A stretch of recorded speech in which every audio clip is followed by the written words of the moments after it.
c'est une personne. Cette personne, elle s'appelle Jésus de Nazareth.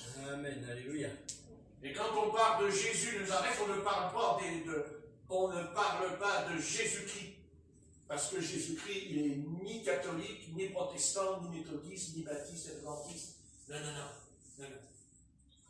D'ailleurs, quand Satan, il a vu qu'à un moment donné, l'Église était sur le point de comprendre ce que je suis en train de dire ce soir, Satan, il a dit, tiens, il faut que je trouve une autre solution. Tiens, pourquoi pas les branhamistes? Intéressant, ça.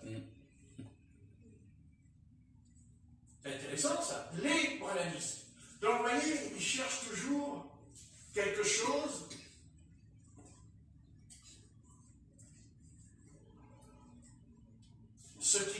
l'Église, la vraie Église du Seigneur. Je ne vais pas commencer à dire c'est ici. Parce qu'on pourrait me retourner ce que je viens de dire sur les autres. Non, je suis prudent. Mais la vraie Église de Jésus, j'en connais qu'une. De toute façon, moi, j'en connais qu'une Église de Jésus. J'en connais qu'une. C'est celle qui est remplie du Saint-Esprit. Amen. C'est celle qui est conduite par le Saint-Esprit. Ah oui, c'est important, ça d'être conduit. Parce que, Seigneur, remplis-moi du Saint-Esprit, c'est bien conduit, après je fais ce que je veux. Vous voyez, je suis rempli du Saint-Esprit, après je fais ce que je veux. Il y en a plein comme ça, des croyants. Ah oui. Ils sont dans la réunion, ils louent le Seigneur, oh, je suis rempli du Saint-Esprit. Alléluia, alléluia, gloire à Dieu. Comme il y a beaucoup de monde, ça crée une ambiance énorme. Il y a une atmosphère. Oui. Après, le lendemain, c'est bizarre. Le lendemain, on fait ce qu'on veut. Mais pourquoi il y a autant de monde dans les mouvements religieux? Eh bien, je vais vous dire pourquoi. Parce qu'en fait, les âmes qui sont là-dedans, elles font ce qu'elles veulent. Parce que si vous ne voulez pas faire ce que vous voulez, et que vous voulez maintenant suivre ce qui est écrit dans ce livre, ne vous inquiétez pas, il n'y aura pas beaucoup de monde. Parce que quand je lis l'histoire de Jésus, d'accord, c'est vrai qu'au début ça commence avec des foules, après Jésus il se retrouve avec 11 disciples. Pas loin. En 3 ans et demi de ministère, avec tout le succès qu'il a eu, il ne reste plus que 11 disciples avec lui. Pas beaucoup. Où sont passés les 70 qui chassaient les démons dans l'évangile? Où sont-ils? Vous voyez? Ils ont dit, oh Seigneur, même les démons nous sont soumis. On est heureux. C'est écrit d'ailleurs. Il dit, ils étaient joyeux. Ouais. Mais cette joie, elle n'a pas duré longtemps. Elle n'a pas duré longtemps, cette joie. Parce que quand le Seigneur leur a dit, celui qui veut me suivre, qu'il renonce à lui-même. Alors la joie, elle est partie. La joie, elle est partie. Il n'y a plus de joie. Parce que le vrai christianisme, c'est de suivre Jésus. Mais suivre Jésus, c'est pas facile. Il ne nous a pas promis que ce serait facile. Non. Parce que Jésus dit, je suis le chemin. Déjà dit, je suis le chemin. Enfin, déjà, il faut y aller sur le chemin. Il faut marcher sur le chemin. Mais le chemin de Jésus, ce n'est pas le chemin du monde. Ce n'est pas le chemin de ce monde. C'est un autre chemin. Heureusement. Parce que si le chemin de Jésus n'était pas un autre chemin, je ne vois pas comment je peux rentrer dans le paradis. Parce que le chemin de Jésus, il ne me conduit pas en enfer. Il ne me conduit pas vers le pays de l'enfer. Il me conduit vers le pays de la gloire. La gloire du Seigneur. Alors, si je ne suis pas sur le bon chemin, et quand je vais quitter la terre, parce que quand on meurt, on est toujours sur le chemin. Si tu meurs et que tu es dans le monde, tu meurs sur le chemin du monde. Et quand tu arrives de l'autre côté, le chemin, il ne te conduit pas vers le paradis, il te conduit vers l'enfer. Parce que le chemin du monde, c'est l'enfer. Alors on va dire, mais non, il n'y a pas d'enfer, mais non. Ah non, il n'y a pas d'enfer. Mais alors pourquoi l'Antichrist il vient alors? Pourquoi l'Antichrist il va venir s'il n'y a pas d'enfer? Pourquoi l'Antichrist va-t-il se donner autant de peine à vouloir détruire l'humanité pendant 7 ans s'il n'y a pas d'enfer? Si Satan n'existe pas, pourquoi il y a l'Antichrist? Pourquoi il nous est parlé de l'Antichrist? Pourquoi l'apôtre Jean nous en parle dans ses épîtres? Il ne dit même pas qu'un Antichrist, il y a plusieurs Antichrists. Oui, il y a plusieurs. Maintenant, il y a l'Antichrist. Antichrist a 2 significations, veut dire contre, et hanter veut dire prendre sa place. N'est-ce pas là, ça c'est le rêve de Satan, ça, de prendre la place du Christ. Il n'y a pas que Satan qui va prendre sa place. Il y a beaucoup de prédicateurs qui ont pris la place du Christ. Quand ils sont devenus milliardaires ou millionnaires, ils n'ont pas pris la... Attendez, je suis désolé. Comment peut-on suivre le Seigneur et avoir des milliards à la banque? Comment on peut suivre le Seigneur? Il y a quelque chose qui ne va pas. Parce que la Bible dit, que Jésus dit, que celui qui me suit, il dit qu'il faut qu'il se dépouille. Dépouille, pas des chatouilles, dépouille. Mais ce Christ-là, on n'en veut pas aujourd'hui. On veut un Christ qui est milliardaire. On veut un Christ qui a des piscines, un Christ qui a des grandes voitures, des grandes assemblées. N'est-ce pas? Mais ce n'est pas le Christ. Mais ce n'est pas le Christ. Ça ne sera jamais le Christ. Le Christ, moi je sais qui il est. C'est celui qui était au bord du puits de Jacob. Même les disciples, ils n'étaient pas encore dépouillés d'eux-mêmes. Ils ont dit, il faut qu'on aille au magasin acheter de la nourriture. Et Jésus, on revient. On ne t'abandonne pas, hein? On revient. Ils sont partis. Et qu'est-ce qu'il fait, lui? Il reste. Et pourquoi il reste? Parce qu'il y a une âme, une petite femme qui est arrivée. Et si le Christ avait dit, non mais les gars, venez, je viens avec vous au magasin, je vais voir s'il n'y a pas des saucissons secs. Parce que je connais un disciple, un siècle plus tard, il va être vraiment saisi par le saucisson sec. Votre Pierre, il s'appelle comment encore celui-là? Ah, il s'appelle, ça te regarde pas. Donc, voilà. Hein? Non, Jésus ne va pas au magasin. Non, Jésus ne va pas chez nous. Non, Jésus, lui, reste au puits de Jacob. D'abord parce qu'il dit qu'il était fatigué. Oui, tout à fait. Ok, les pasteurs qui sont milliardaires, ils ne sont pas fatigués. Hein? Ah non. Ils ont de très bons docteurs qui les soignent. C'est pas ça le christianisme. Le christianisme, c'est Jésus, il sait qu'il y a une âme qui va venir, il va s'en occuper. Il va prendre soin d'elle. Il va s'occuper de cette âme. Jésus, il laisse la foule. Il laisse la foule, Jésus. Il laisse le succès. Il laisse tout ça. Jésus n'intéresse pas Jésus. Oui, Jésus, lui, sa vision, c'est qu'il dit, tiens, il y a une petite femme que je dois rencontrer. Oh là là, Jésus va rencontrer une femme. Ouh. En plus, elle est samaritaine. Oh là là, samaritaine. Quelle abomination! Quelle abomination! D'ailleurs, même les disciples, ils sont choqués. Ils disent, mais qu'est-ce qu'il fait avec elle? Mais c'est une samaritaine! C'est une pécheresse! Jésus, il parle avec elle. Il lui dit, oh, femme, si tu connaissais le don de Dieu, tu lui demanderais à moi. Et alors, elle est intriguée quand même. Hein? Elle dit, qu'est-ce que c'est que cet homme-là? Au départ, elle ne sait pas que c'est un prophète, elle ne sait pas encore. Elle va comprendre que c'est un prophète parce qu'elle va lui dire, tout ça, tu as eu 5 maris, et le mari que tu as maintenant, c'est pas ton mari.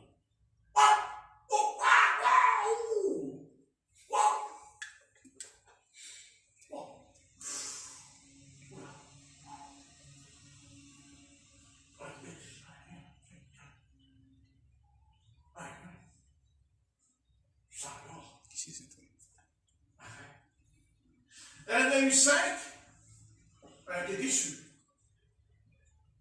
Elle a trouvé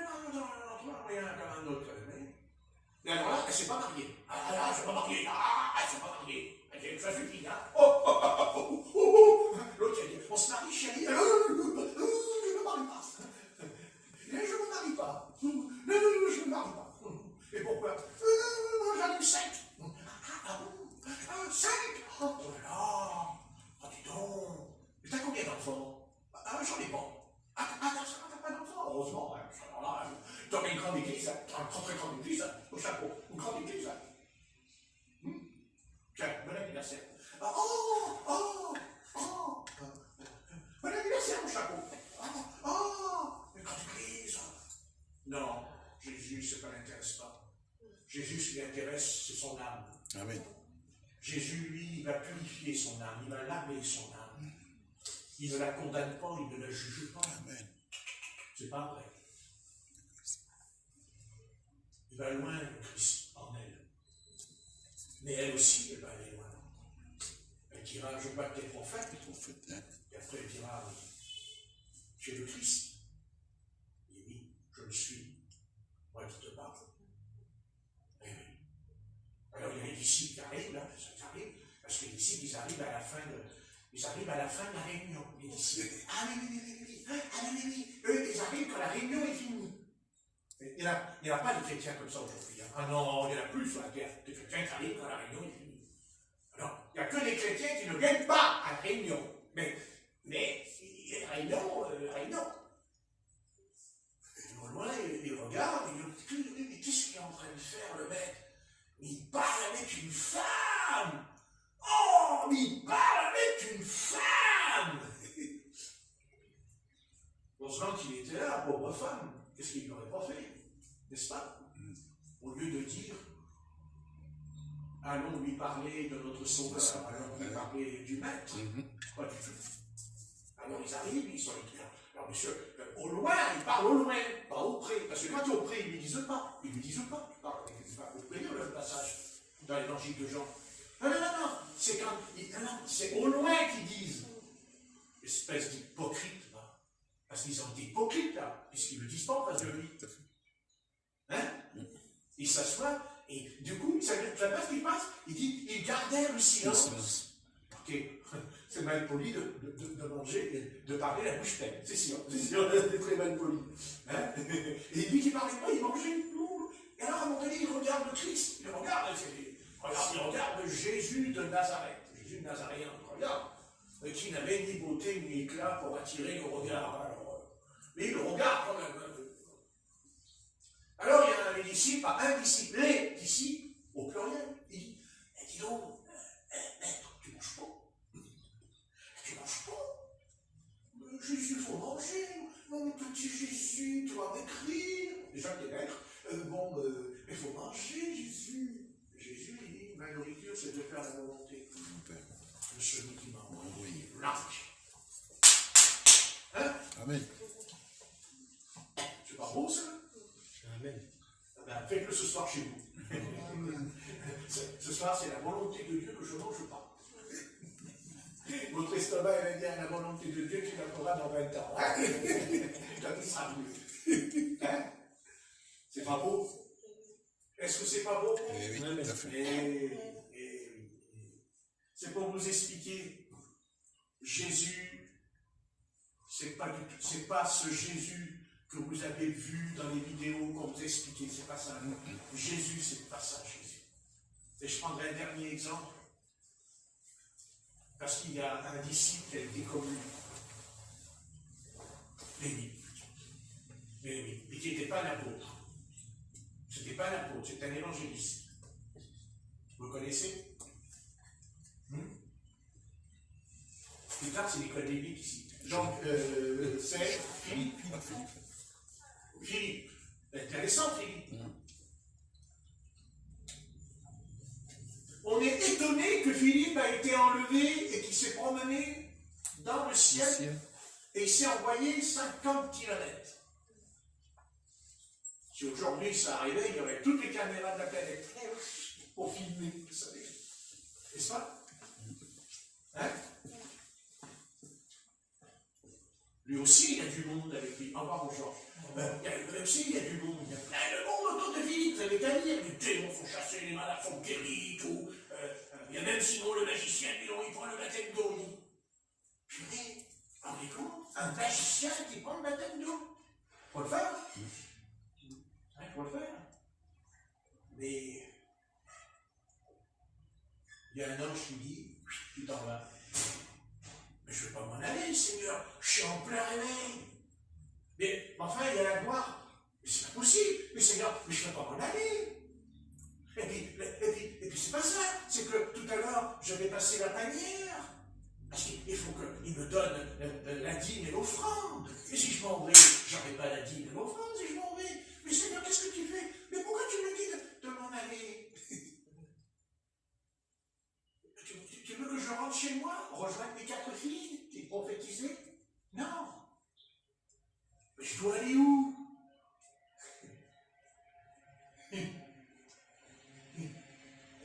Dans le désert. Dans le désert? Il faut que j'aille dans le désert? Oui. Tu vas prendre l'avion, tu vas aller au Sahara ce soir. Dans le désert. Allez dans le désert. Vous voulez aller dans le désert, moi, 60 degrés? Pas de réponse. Donc, c'est très profond comme message. Donc, l'inégalité. Il a demandé au Seigneur pourquoi. Il a dit, tu me donnes des explications? Non. Il obéit tout de suite. Amen. Il obéit, il dit, le Seigneur m'a dit d'aller dans le désert, moi je vais dans le désert. Je ne cherche pas à comprendre.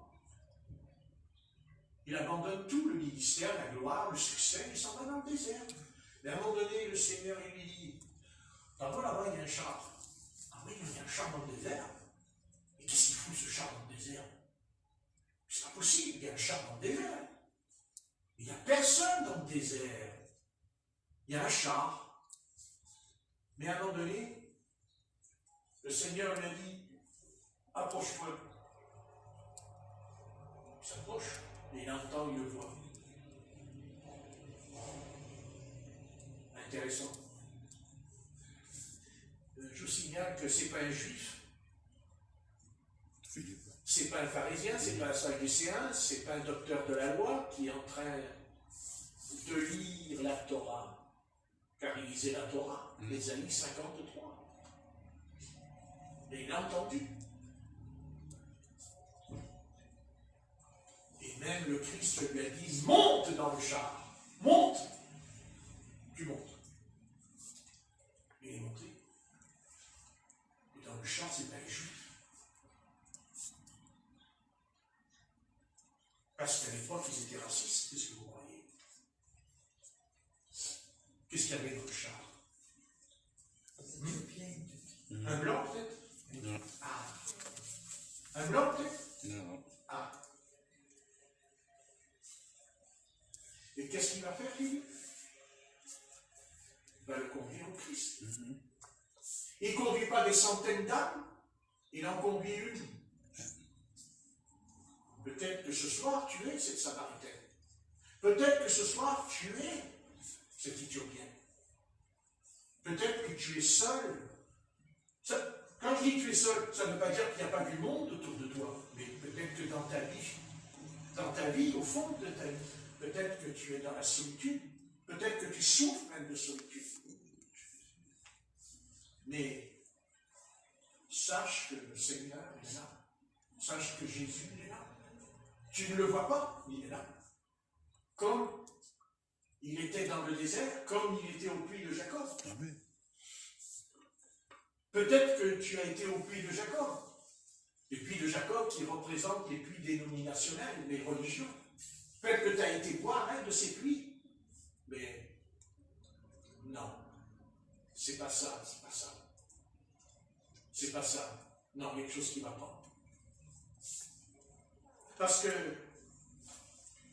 le puits, il est en toi.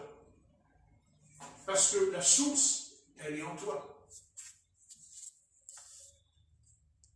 Le Seigneur lui dit, de ton sein coulera de l'eau. Je te donne la vie éternelle. Donc ce n'est pas la peine de courir à gauche, à droite pour rechercher quelque chose de mieux ailleurs. Tu peux venir ici, mais c'est pas parce que tu vas venir là que ça y est, tu auras la vérité. La vérité, c'est le Seigneur Jésus, c'est lui, la vérité. Il est la vérité. Il faut encore venir à lui, évidemment. Remarquez, je vous fais remarquer que ces deux âmes n'ont pas été vers le Seigneur, mais que c'est le Seigneur qui a été vers eux quand même. Oui, c'est vrai. Amen. N'est-ce pas? C'est le Seigneur qui vient. vous savez qu'il vient des centaines de fois vers nous. Pas qu'une fois, parce que si vous venez qu'une fois, il n'y aurait personne de sauvé. Mais il vient sans cesse, il nous rappelle à l'ordre, sans cesse, par différents canaux. Mais il nous appelle. Et il nous dit, bon, voilà. Tu me diras, ouais, mais je manque de rien, moi. Moi, je manque de rien, j'ai une chambre, j'ai des parents, j'ai mon père, j'ai ma mère, j'ai mon oncle, mon arrière-grand-père, ma tante, ma filleule, voilà, mais peut-être que c'est pas... Mais peut-être que c'est pas ça, hein, au fond dedans, caché dedans. Parce que personne ne peut savoir ce qu'il y a dans un cœur. Personne ne sait ce qu'il y a dans un cœur, c'est pas vrai. Non, non, non, non.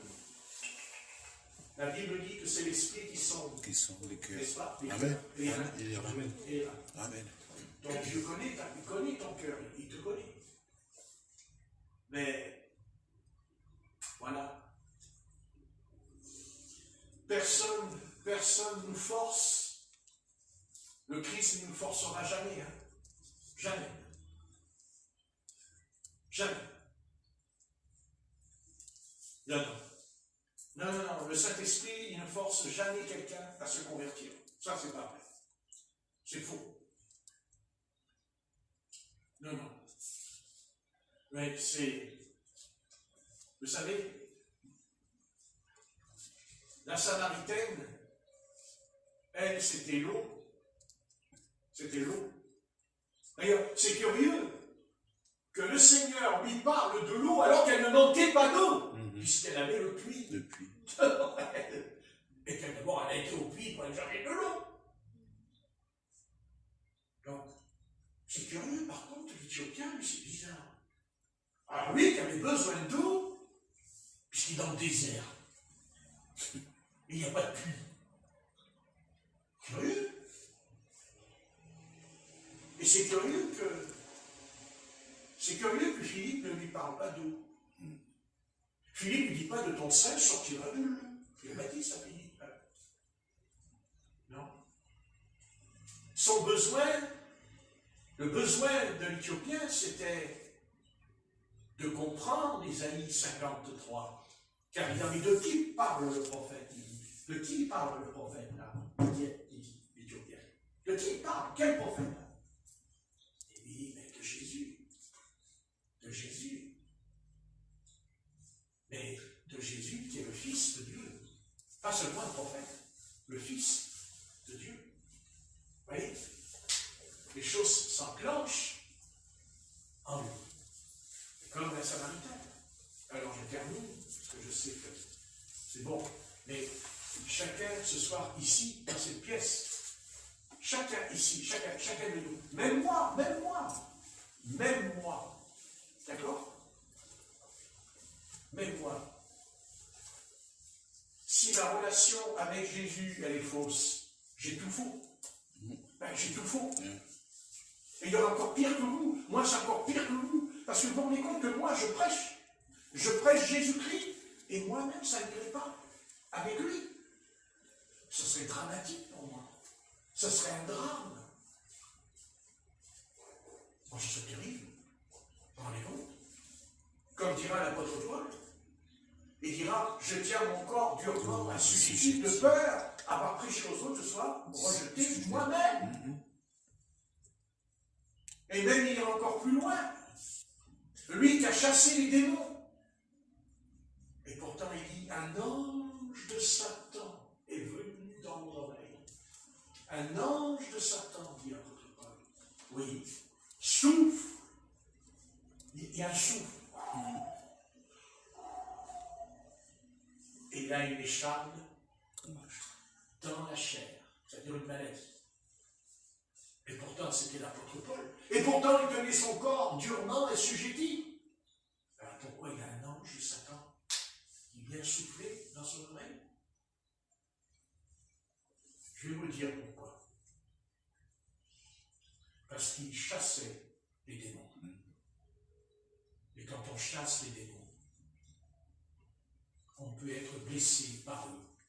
Pas nous tuer, mais nous blesser. Et c'est pour ça que pour chasser les démons, il faut beaucoup de sagesse. Et si on le fait, il faut être conduit. Pour faire ça, il faut qu'il y ait une force qui descend dans... C'est pas possible. Vous voyez? Attention quand on chasse les démons, parce qu'ils peuvent nous blesser. D'ailleurs, c'est écrit dans la Genèse. Ceci te blessera le talon. C'est écrit. Me blessera le talon. C'est-à-dire l'Église, le talon. Vous voyez ce que je veux dire? Une écharpe. Vous vous rendez compte? L'apôtre Paul, c'est l'apôtre Paul, vous vous rendez compte? L'apôtre Paul qui dit, je tiens mon corps. Il dit, je tiens ce corps. Et pourtant il dit, j'ai un don. Il dit, j'ai un don que beaucoup de frères n'ont pas. Quel don il avait? Le don du célibat. Eh oui. Eh oui. Il ne dit pas que c'est lui, il dit, c'est un don. Il dit que tout le monde n'a pas ce don, dit l'apôtre Paul. N'est-ce pas? Vous connaissez ça dans 1 Corinthiens 7. Tout le monde n'a pas ce don. Et pourtant, il dit, je tiens mon corps. Il dit. Vous voyez ce que je veux dire? Pourquoi? Parce que même s'il avait le don, sa chair, si elle n'était pas crucifiée, il aurait pu tomber avec des sœurs dans le péché. D'ailleurs, il le dit, n'avons-nous pas le droit de prendre une sœur? N'est-ce pas? N'avons-nous pas le droit? Bon, on n'est pas l'apôtre Paul, hein? On n'est pas l'apôtre Paul, d'accord?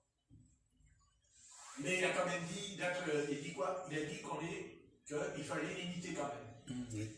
C'est écrit aussi. Hein? D'accord? Mais chaque chose en son temps. Oui. Parce que, vous savez, on n'obtient pas les choses de Dieu simplement parce qu'on l'a lu dans la Bible. Hein. Il faut des années d'expérience, des années de souffrance. Passe par un chemin. On n'est pas comme ça, un prédicateur du jour au lendemain. Hein. Ça n'empêche pas que Dieu se serve de nous quand même. Parce que le Seigneur ne regarde pas. Lui, il ne regarde pas ça. Lui, il regarde que quand c'est son esprit qui parle, eh bien, c'est son esprit. Après, l'instrument, il n'est pas encore... mais il le sort un jour. Avec le temps. N'est-ce pas? Voilà. Seigneur, merci pour ce petit message. Je te remercie parce que tu vas chercher la brebis perdue. Tu vas chercher la brebis garée. Tu vas chercher la brebis. Tu aimes la brebis. Et tu es le bon berger. Et tu n'abandonneras jamais une brebis qui t'appartient. Tu la ramèneras. Tu la ramèneras dans la bergerie. Tu la ramèneras au milieu du peuple du Seigneur. Parce que le Seigneur, il a un peuple. Et ce peuple a un nom. C'est le corps de Christ. Car nous sommes membres du corps, les uns et les autres. Amen. Et nous sommes membres de ce corps parce que nous avons été baptisés dans l'Esprit. Nous avons été baptisés même d'un seul Esprit, dit l'apôtre Paul. Parce qu'il y a un seul Christ. Il n'y en a pas 36. Il y a 36 dénominations peut-être, mais il n'y a pas 36 Christ. Il y a un seul Christ, un seul Sauveur. C'est pas possible.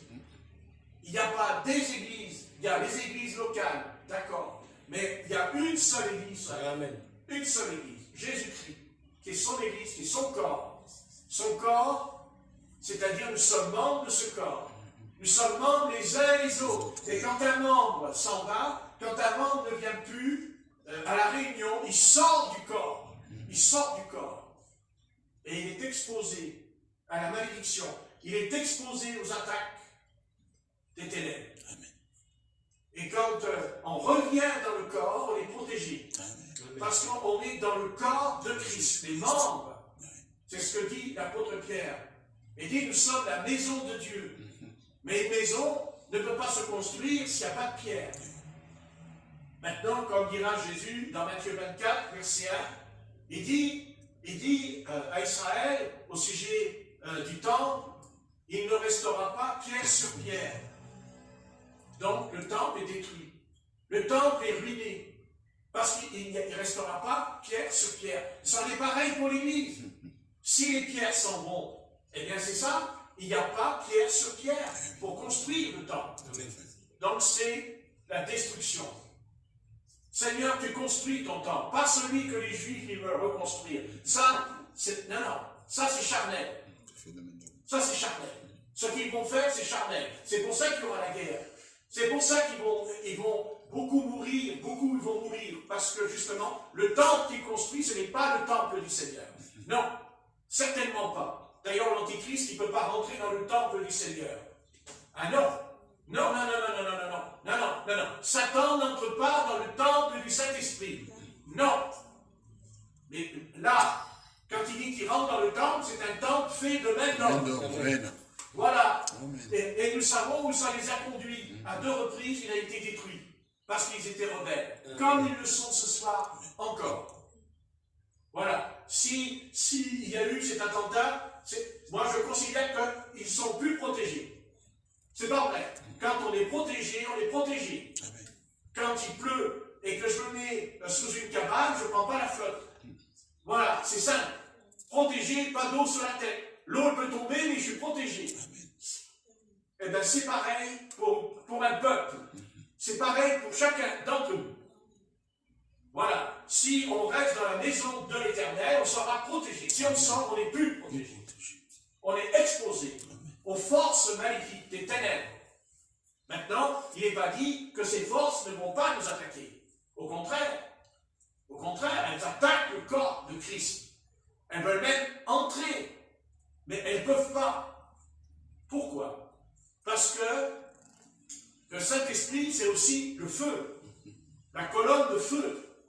Voilà, c'est ça qu'il faut comprendre. Quand les animaux sauvages, quand on allume le feu, eh bien, les animaux, les prédateurs, ils ne peuvent pas, ils ont peur. Ils ont peur. Dès que le feu s'éteint, ils viennent et ils peuvent nous tuer, nous dévorer. Mais tant que le feu est allumé, ils restent loin. Et c'est pareil pour nous. C'est le feu. C'est le feu du Saint-Esprit. Le feu du Saint-Esprit. À la Pentecôte, ils n'ont pas seulement parlé en d'autres langues. Il dit que des langues de feu se posèrent sur chacun d'eux. Et ils furent remplis du Saint-Esprit. Et ils parlèrent en d'autres langues.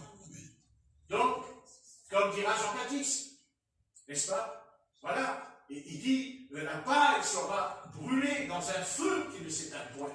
Ça, c'est pas le feu de Dieu. Ça, c'est la géhenne. C'est le feu du jugement. Ici, quand il dit ça, Jean-Baptiste, c'est pas le feu du Seigneur. C'est le jugement.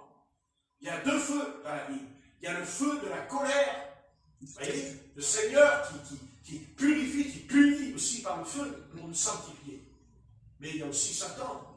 Il a aussi le feu. Dans son royaume, il y a la géhenne, ce qu'on appelle l'enfer. Les régions inférieures, où il y a l'enfer, le lieu des tourments. Comme l'a dit le jeune homme riche, l'homme riche, il a dit à Lazare, il dit, je suis tourmenté dans cette flamme.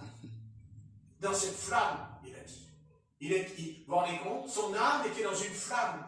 Dans Luc 16, vous lirez, Luc 16, je vous conseille de lire Luc 16, ça fait beaucoup de bien à notre âme, ça par contre. Eh oui, voilà. Par contre, il dit que Lazare était dans le sein d'Abraham. Il n'était pas dans la flamme, lui, dans le sein d'Abraham. C'est-à-dire dans le séjour des bienheureux. Voilà. Il n'était pas encore entré dans le paradis.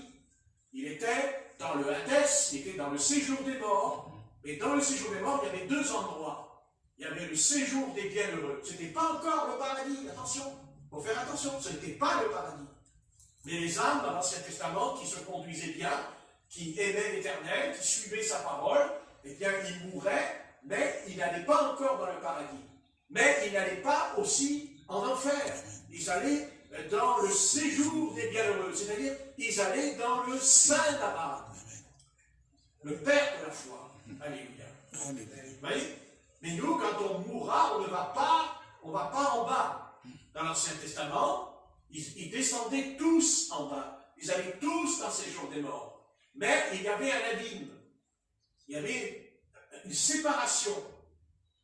Mais nous, on ne va pas dans cet endroit. On va directement au paradis. C'est ce que dit le Seigneur sur la croix. Il a dit, aujourd'hui même, tu seras dans le paradis avec moi. Vous voyez, il n'est pas descendu rejoindre David. Par contre, Jésus descendra dans le séjour des morts, pas en enfer. Jésus n'a jamais été en enfer. Les églises qui vous diront que Jésus est en enfer, c'est des faux. Jésus-Christ n'a jamais été, c'est pas vrai. Jésus n'a pas été en enfer. Il a été dans le Hadès, dans le séjour des bienheureux, où il y avait Abraham, Isaac, Jacob, David, Salomon. Voilà, ils étaient là et ils attendaient le Messie. Il fallait que le Messie descende dans les régions inférieures de la terre. Car ils étaient enfermés, ils étaient dans une prison. La Bible dit qu'ils étaient dans une prison. Une prison, ça veut dire qu'ils ne pouvaient pas sortir. Ils ne pouvaient pas sortir pour aller en haut. Ils ne pouvaient pas monter vers le haut. Parce qu'il y avait un voile. Il y avait un voile, ils ne pouvaient pas. Mais quand le voile a été déchiré, alors le Christ est descendu dans le Hadès. Il descend, il va vers les anciens, ceux qui marchaient avec le Seigneur, qu'ils avaient obéi à la loi de Moshe. Alors le Seigneur, il a été ramené. Ils sont repartis avec lui. C'est pour ça qu'il dit à Marie de Magdala, ne me touche pas, je ne suis pas monté vers mon Père. Mais après, il dit, touche-moi à Thomas. Donc il était monté, puisqu'il dit, touche-moi, entre-temps. Il est monté. Donc ça veut dire qu'il y avait déjà eu un enlèvement. Il y a eu un enlèvement. Jésus-Christ a ressuscité ici. Et oui, il ressuscite les saints de l'Ancien Testament. Mais après, ils sont enlevés puisqu'ils montent avec lui pour aller dans le paradis. Parce qu'il n'était pas entré dans le paradis. Non, c'est pas vrai. C'est impossible. Le paradis était gardé par 2 chérubins flamboyants, par 2 chérubins protecteurs, dans Genèse chapitre 3. Ils ne pouvaient pas entrer. Mais Jésus-Christ est entré, parce qu'il est le premier-né de la nouvelle création, parce qu'il était sans péché. Il est entré. Mais pas seul, mais avec nous. Amen. Voilà. Il est entré avec nous. Amen. Amen. Et quand on partira, on n'ira pas dans le Hadès, on n'ira pas dans le Sheol. Non. Ceux qui ne sont pas sauvés vont dans le Sheol. Ils vont dans le Sheol. Maintenant, attention, il y a toujours ces 2 endroits. Et c'est Dieu qui décidera dans quel endroit ils iront. Voilà, c'est sûr que si c'est des terroristes, ils ne vont quand même pas aller dans le séjour des bienheureux. Mais c'est Dieu qui sait qui ira dans cet endroit. C'est Dieu qui décidera de l'état de l'âme de la personne, dans quel état elle était sur la terre. Mais elle n'entre pas dans le paradis. Pour entrer dans le paradis, il faut naître d'eau et d'esprit, naître de nouveau. Parce que le paradis, c'est le royaume des cieux, dit Jésus. Voilà, Jean 3, verset 3, c'est écrit. Si tu n'es pas né de nouveau, il dit, tu ne verras pas le royaume de Dieu, tu n'entreras pas dans le royaume de Dieu. Vous voyez ce que je veux dire? C'est clair. Mais ça, c'est le Seigneur qui décide. Voilà, nous, voilà, on ne va pas, faut pas se mettre dans tous ces états mentaux pour eux. Voilà, de toute façon, si ils sont prédestinés, ils viendront. Ils viendront. Ils viendront. Peut-être pas tout de suite. Peut-être qu'ils peuvent pendant 20 ans ne pas venir et un jour, d'un coup, ils viennent. D'un coup. Comme ça se fait. Parce qu'ils étaient prédestinés. Ils étaient choisis par le Seigneur. Mais c'est une question d'heure. Car il y a une heure. Jésus a dit, mon heure n'est pas encore venue. Amen. Et c'est pareil pour nous. C'est pareil pour notre décès. On connaît le jour où on est né, on connaît l'heure qu'on est né. Mais on ne connaît ni le jour, ni l'heure où on partira. Seul Dieu connaît le jour et l'heure de notre départ pour l'éternité. Nous n'avons pas peur de partir. Nous n'avons pas peur. Nous savons où nous allons. Amen. Mais pourquoi on le sait?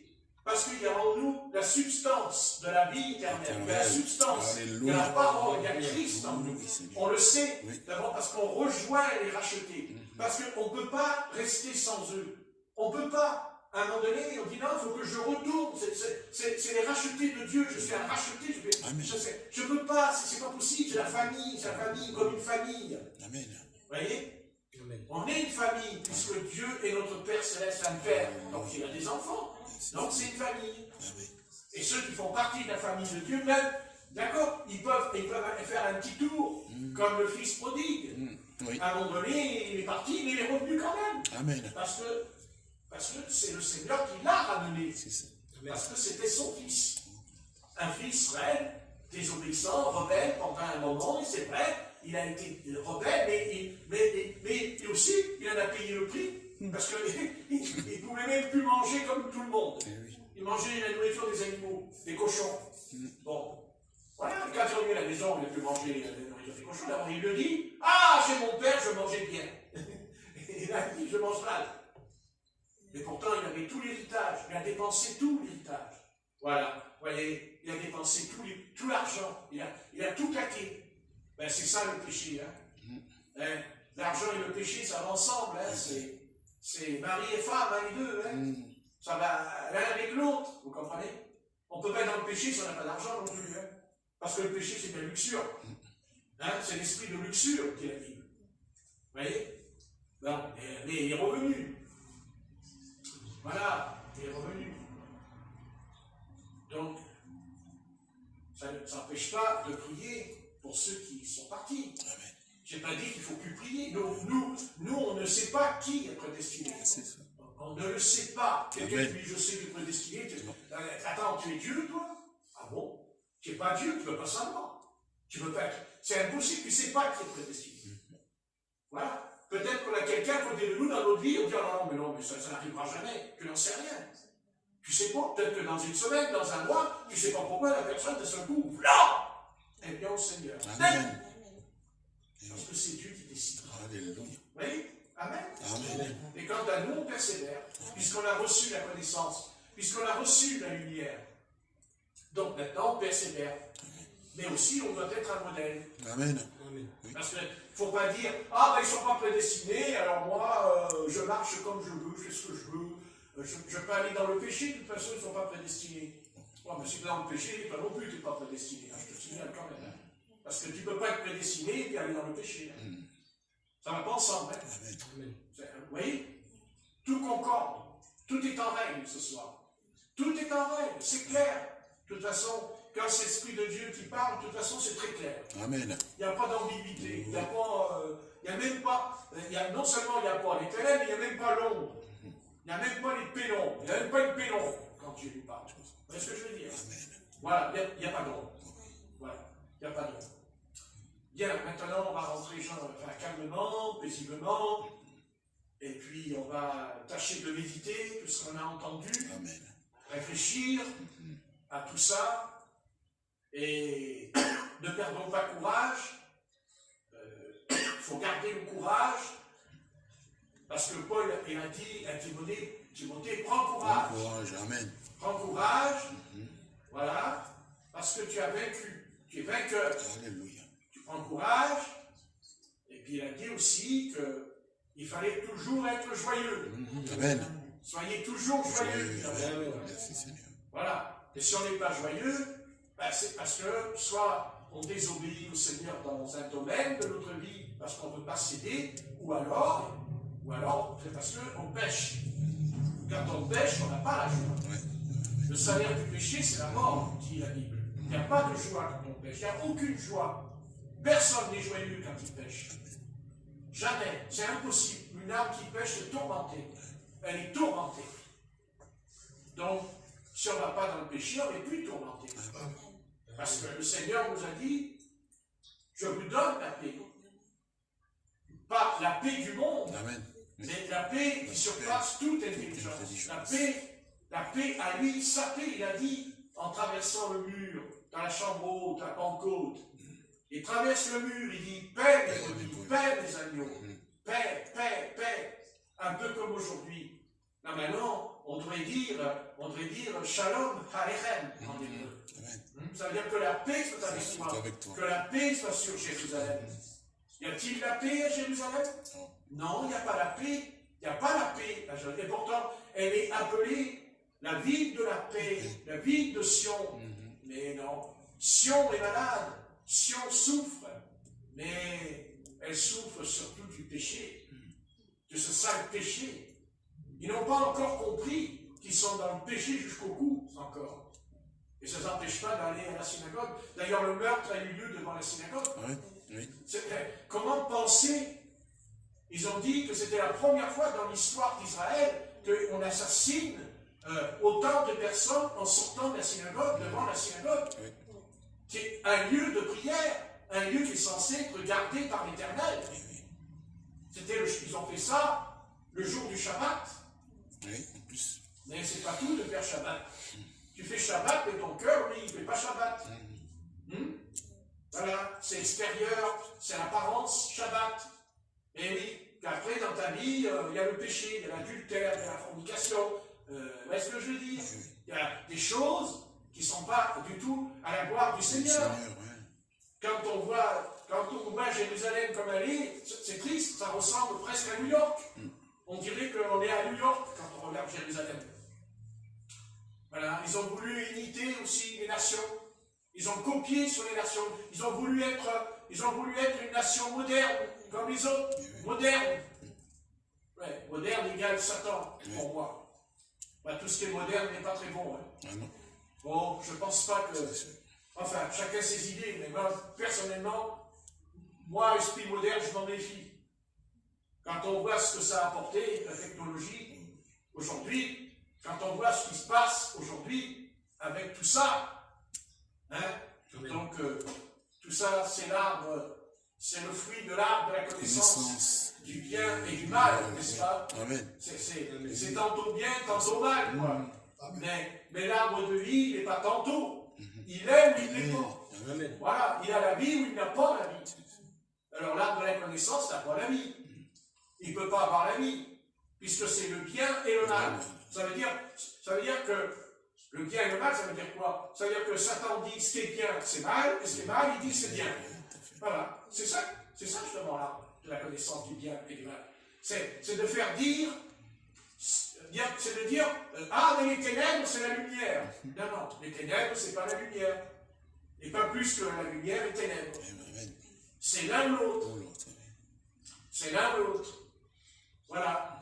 Le peuple d'Israël est dans l'erreur. Le peuple d'Israël, il est dans l'erreur. Il y a longtemps qu'il est dans l'erreur. Plus de 2000 ans, il est dans l'erreur. Ça leur a coûté cher d'avoir rejeté le roi des rois. Oui. Eh oui. Nous qui sommes païens, fils de païens, descendants du paganisme, de génération en génération, nous remontons dans les paganismes jusqu'à Babylone, on ne sait pas d'où on sort. Et pourtant, voilà que nous croyons, comme eux, ils avaient cru au début à l'Éternel. Nous ne croyons pas seulement, nous comprenons ce que Dieu nous dit dans la Bible. Nous comprenons, c'est ça qui est important. C'est pas de lire la Bible, c'est de la comprendre. Amen. Sur le chemin d'Emmaüs, la Bible, il dit, comprenez-vous ce que je vous dis? Il dit non, on n'a rien compris. Alors il leur ouvra l'esprit et l'intelligence. Et il comprit les Écritures. Alléluia. Il leur a cité les Écritures. Il leur parle de Moïse, des psaumes, mais ils ne comprenaient rien. Rien du tout.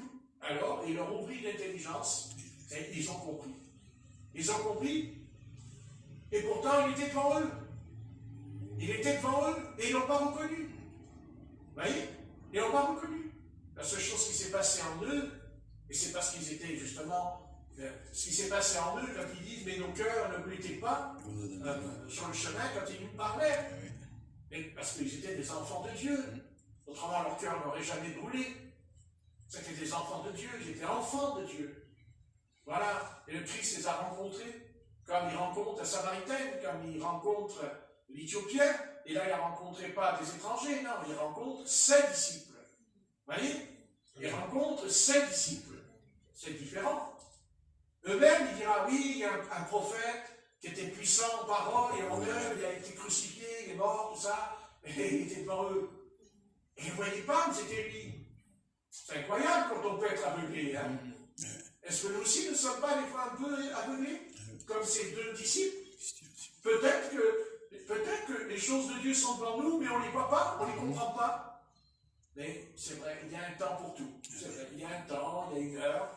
C'est comme ça, il y a un temps de maturité, je pense, puisqu'il dit que Jésus grandissait en grâce et en statut. Voilà, Jean-Baptiste aussi, il grandissait en grâce et en statut, il faut grandir. Il faut mûrir. Amen. Voilà, un arbre, il a des fruits, mais si les fruits ne mûrissent pas, c'est très joli tout ça, hein, mais si les fruits ils restent verts, on ne peut pas les manger, on ne peut pas extraire le jus du fruit. Il faut qu'ils mûrissent. Eh bien, c'est pareil pour nous. Voilà. Il sortira de nous des choses du Seigneur parce qu'on a mûri. Amen. Parce qu'on a mûri aussi, parce qu'on a grandi. On s'est laissé, voilà, comme le cep et le serment. Voilà. C'est pas le cep qui porte du fruit, c'est le serment qui porte du fruit. Il dit que le serment, il porte beaucoup de fruits. Pas un peu de fruits. Beaucoup de fruits. Donc, espérons de tout cœur, puisque la foi, c'est une espérance. Hébreux 1, verset 1. Alors, tâchons d'avoir cette espérance dans la foi que nous allons faire un pas de plus ce soir vers le Christ, que demain, eh bien, il y aura quelque chose en nous qui aura évolué, qui aura déclenché quelque chose en nous de nouveau. De nouveau. Parce qu'avec Dieu, tout est nouveau. Voilà, il a dit, laissez les choses anciennes derrière vous. Et allez de l'avant, regardez de l'avant, et pas derrière. Il ne faut pas regarder en arrière. Il ne faut pas. Il ne faut surtout pas regarder en arrière, parce qu'on ferait comme la femme de Lot. Quand elle s'est retournée, elle est devenue une statue de sel. Ou comme Jésus dira, celui qui met la main à la charrue et qui regarde en arrière n'est pas propre au royaume des cieux. Vous voyez, n'est pas propre. C'est profond ça, hein, n'est pas propre. Vous vous rendez compte? Il ne dit pas n'est pas sauvé. Il dit n'est pas propre au royaume de Dieu.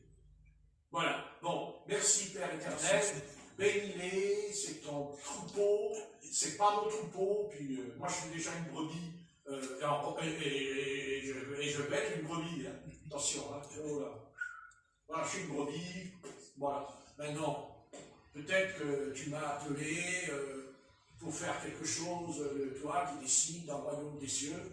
Ça, c'est ton problème. Moi, mon problème, c'est d'être obéissant, soumis, écouter ta voix et transmettre par ta grâce ce que tu veux leur transmettre. C'est important. Il faut que ce soit toi qui ait transmis quelque chose ce soir à l'oral. Et que ce n'est pas un message stéréotypé, préparé sur des papiers. De toute façon, à chaque fois que je fais des papiers, va te laver les pieds. Donc, pas de papier, va te laver les pieds. Donc, ça ne marche pas pour moi. Donc, moi, je n'ai pas de papier ce soir, j'ai laissé les choses venir. Et je pense que c'est la seule solution pour édifier le corps et l'Église, l'édification. C'est ça, c'est prêcher par révélation, prêcher par révélation, laisser la révélation parler, parler aussi. Voilà, moi aussi, quand je parle, le Dieu me parle aussi en même temps quand je prêche. Parce que moi, je ne sais pas ce que je vais dire. Je découvre en parlant ce qui va sortir dans mon corps, dans mon âme. Ce qui va sortir. Parce qu'il faut que ça sorte. Mais il faut que ça soit de l'eau pure, hein? Pas de l'eau impure, mais de l'eau saine, de l'eau qui a été traitée par le sang de l'agneau, par le sang, c'est-à-dire par le pardon, par la rédemption, par la crucifixion. Parce que ça c'est important, hein? Il faut être crucifié. Hein? Amen. Crucifié. Pas nous, parce qu'il y en a qui se crucifient tout seuls. Enfin bon, on les retrouve après en discothèque la nuit. Non, Christ m'a crucifié. Christ me crucifie, mais pas nous. Nous, on ne peut pas se crucifier. Hein? Non.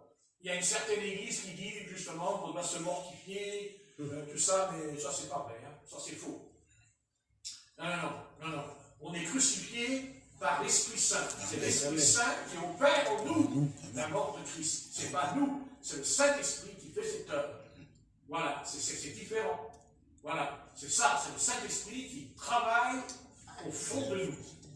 Voilà. Et puis de toute façon, si Dieu travaille en nous, ça se verra. Ça se verra comme un arbre. Un citronnier ne porte pas des oranges, et un oranger ne porte pas des citrons. Hein. C'est clair. Hein. C'est soit des figues, soit c'est des citrons, des oranges, des pamplemousses. Je sens que ce soir, je vais faire un jus de fruits. Merci Seigneur, un jus de fruits. Amen.